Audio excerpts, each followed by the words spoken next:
নবী কালেমা লা ইলাহা ইল্লাল্লাহ আনা রাসূলুল্লাহ কাফেরগুলোকে বলেছিল, এক আল্লাহকে মেনে নাও, আমি আল্লাহ রসুল, আমাকে তোমরা স্বীকার করে নাও। সেদিন বেঈমানরা বলেছিল, মোহাম্মদ তুমি মরার জায়গা পেলে না, মোহাম্মদ তুমি তায়েফের মাটিতে মরতে এলে, বাড়ি চলে যাও, এখানে মরে গেলে মাটি দেওয়ার লোক পাবে না।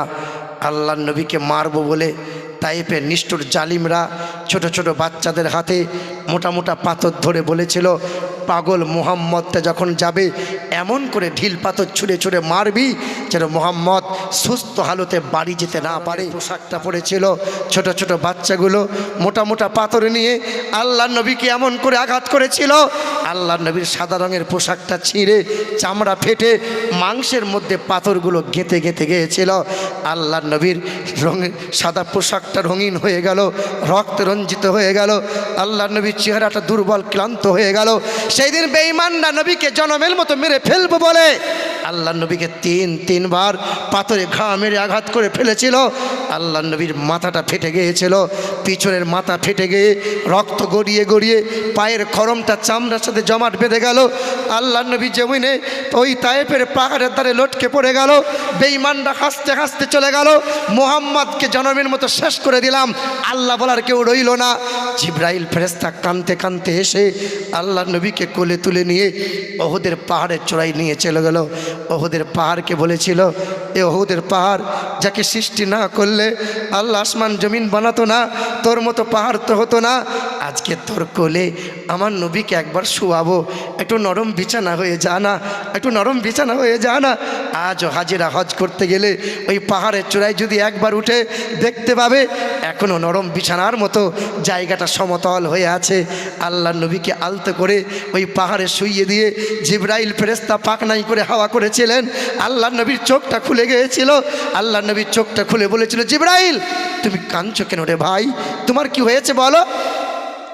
সেদিন জিবরাইল ফেরেশতা বলেছেন, ইয়া রাসূলুল্লাহ, ইয়া রাসূলুল্লাহ, ইয়া হাবিবাল্লাহ, আপনাকে বেঈমানরা এমন করে মেরেছে, আমি শুধু জিবরাইল নয় গো, ইয়া রাসূলুল্লাহ, আসমান থেকে কোটি কোটি ফেরেশতা জমিনে নেমে এসেছে, যাদের আগমনের কারণে সূর্যের কিরণটা আজকে আড়াল হয়ে গেছে। একবার আপনি অর্ডার দেন, বেঈমানগুলোকে ধূলিসাৎ করে দিই। সেদিন আল্লাহ নবী বলেছেন, না না ভাই জিবরাইল, না, আমি প্রতিশোধ নিতে আসি নাই, আমি মানব জাতির কল্যাণ কর্তা হয়ে এসেছি, না। সেদিন আল্লাহ নবীর কাছে কাতর কণ্ঠে জিবরাইল বলেছিলেন, ইয়া রাসূলুল্লাহ, আপনার খুব কষ্ট হচ্ছে, বলুন বলুন না, কোথায় কোথায় কষ্ট হচ্ছে, আল্লাহ শুনতে চেয়েছেন, বলেন না ইয়া রাসূলুল্লাহ। সেদিন আল্লাহ নবীর চোখ দিয়ে গরম পানিটা বয়ে গিয়েছিল, আর জিবরিলের মুখটা টিপে ধরে বলেছিলেন, জিবরাইল, এ জিবরাইল, তুমি আমার আল্লাহকে আমার কষ্টের কথাটা বলো না। যে ভাই, এ ভাই জিবরাইল, আমার মনের জমানো একটা কষ্টের কথা তুমি আল্লাহকে বলবে, বলো না। ইয়া রাসূলুল্লাহ, কি এমন কথা। সেদিন আল্লাহ নবী নিজের কষ্টের কথা চেপে রেখে জিবরাইল ফেরেশতাকে বলছেন, তুমি আমার আল্লাহকে বলবে, আমার আল্লাহ যেন আমার এই গুনাহগার উম্মতগুলোকে মাফ করে দেয়, আল্লাহ যেন আমার গুনাহগার উম্মতগুলোকে মাফ করে দেয়। সেদিন জিবরাইল ফেরেশতা বলেছেন, ইয়া রাসূলুল্লাহ, আমি আদমকে দেখেছি, আমি মূসা কালিমকে দেখেছি, আমি দাউদ নবী খলিফাতুল্লাহকে দেখেছি, আমি নূহ নবী নাজিউল্লাহকে দেখেছি, তামাম নবী পায়গাম্বারদেরকে আমি জিবরাইল দেখেছি। তারা সংসার করেছিল, কখনো কখনো উম্মতের কথা ভুলে গিয়েছিল। আপনি এমন একজন নবী, সংসার উজাড় করে দেন, ছেলেমেয়ের ভাবনাকে ত্যাগ করে দেন, কিন্তু এক মিনিটের জন্য উম্মতকে ভুলতে পারেন না। সেদিন আল্লাহ নবী বলেছিলেন, জিবরাইল রে, আমি আমার উম্মতি বিনে আমি নবী জান্নাতে যেতে পারবো না রে জিবরাইল। 10 বছর কেটে গেল।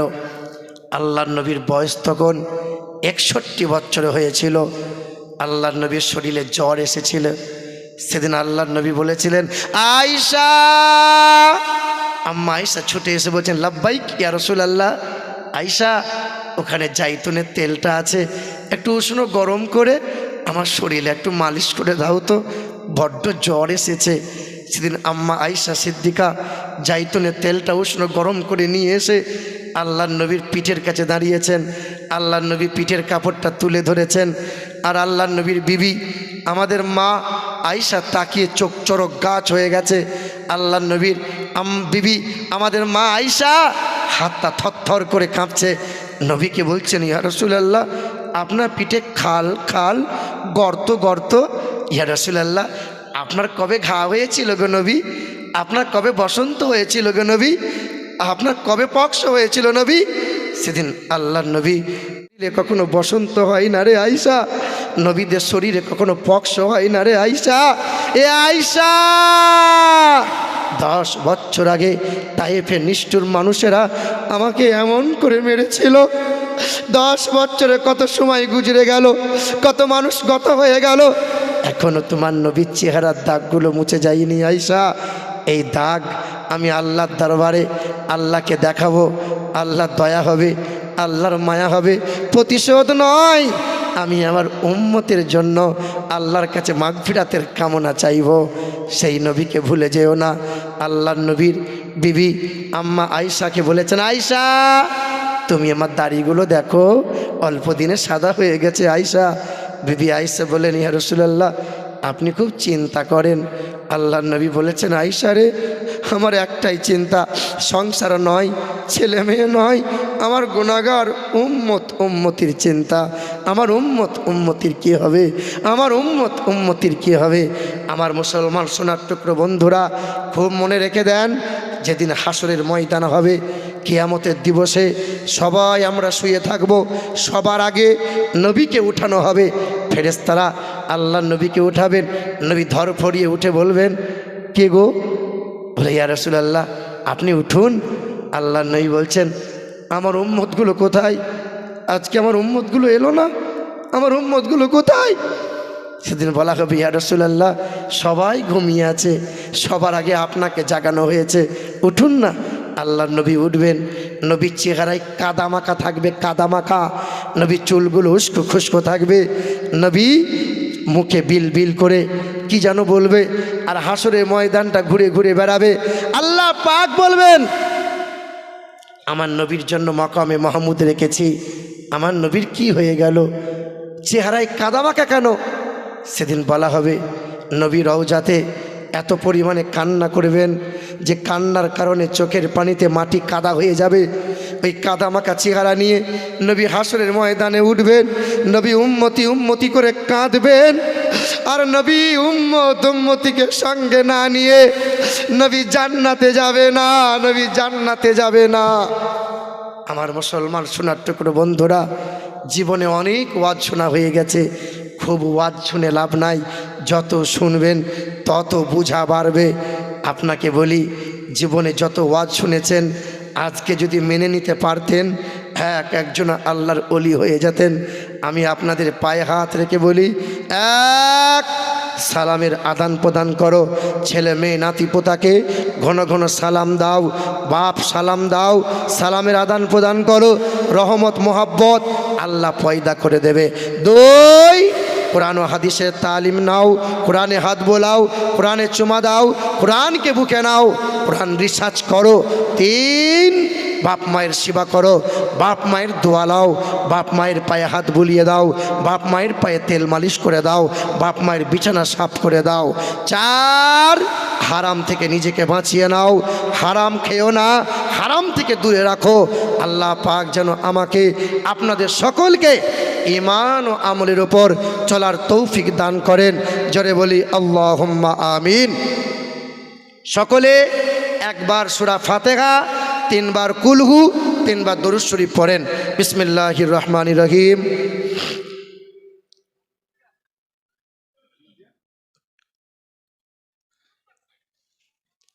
কুল হুয়াল্লাহু আহাদ।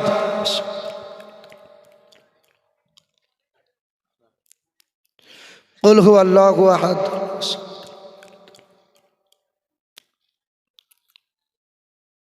দরুদ শরীফ। আল্লাহুম্মা সাল্লি আলা মুহাম্মাদিন।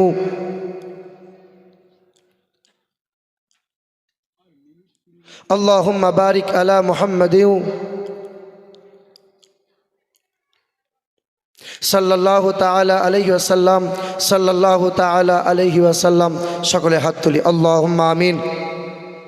বিসমিল্লাহিল্লাযী লা ইলাহা ইল্লা হুয়ার রহমানুর রহিম ওয়া ইলাহুকুম ইলাহুন ওয়াহিদ লা ইলাহা ইল্লা হুয়ার রহমানুর রহিম ফাতাওয়াক্কাল আলাল্লাহ হাসবুনাল্লাহু ওয়া নি'মাল ওয়াকিল নি'মাল মাওলা ওয়া নি'মান নাসির।